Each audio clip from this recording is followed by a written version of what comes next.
Aujourd'hui, 9 mars 2022, le nouveau ministre de l'Éducation nationale, de l'alphabétisation et de la promotion des langues nationales, Lionel Bilgo, a été officiellement installé à ses fonctions.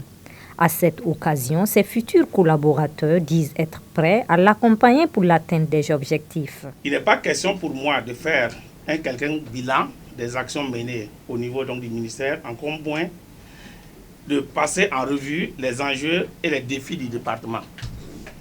Un mémorandum élaboré à cet effet vous sera remis par Monsieur le secrétaire général du gouvernement et du Conseil des ministres.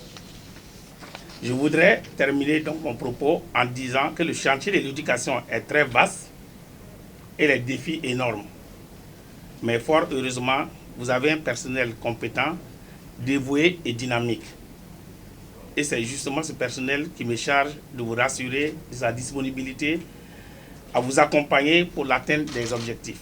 Après ses collaborateurs, ce fut le tour du secrétaire général du gouvernement et du Conseil des ministres de passer à l'installation du tout nouveau ministre. Monsieur Lionel Bilgo, par décret numéro 2027-053 presse du 5 mars 2022, portant composition du gouvernement, vous avez été nommé ministre de l'Éducation nationale, de l'alphabétisation et de la promotion des langues nationales.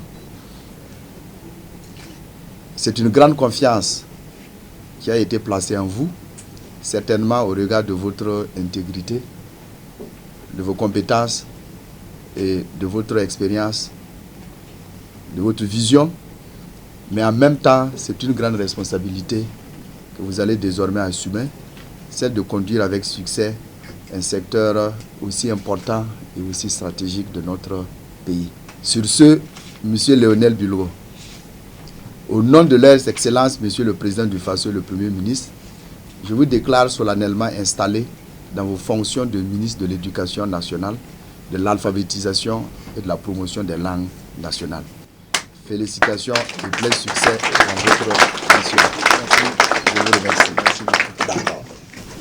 Monsieur le ministre, voilà. En tout cas, c'est un gros mémorandum.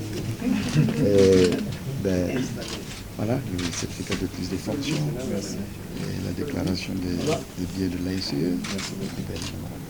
Merci. Merci.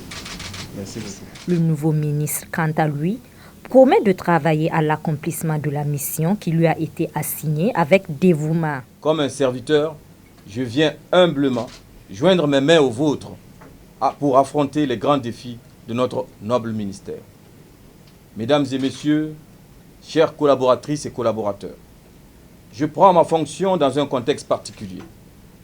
Je m'engage d'ores et déjà à faire du dialogue et de la concertation un outil de travail pour surmonter les difficultés courantes. Les chantiers sont nombreux et gigantesques, dans un contexte national et international difficile, marqué par de nombreux enjeux et défis. Ce faisant, je sais que je peux compter sur votre franche collaboration et votre engagement autour des valeurs de refondation de notre État et celle de l'amélioration de la gouvernance.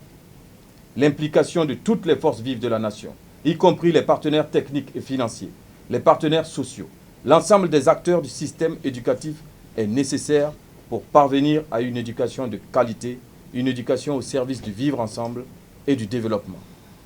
Jamais sans vous, toujours avec vous, que Dieu bénisse le Burkina.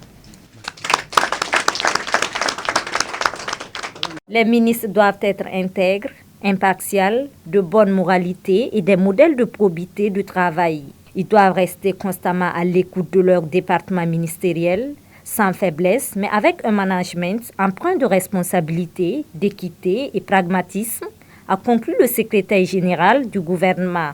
Boama TV, l'autre télé by Pro Org.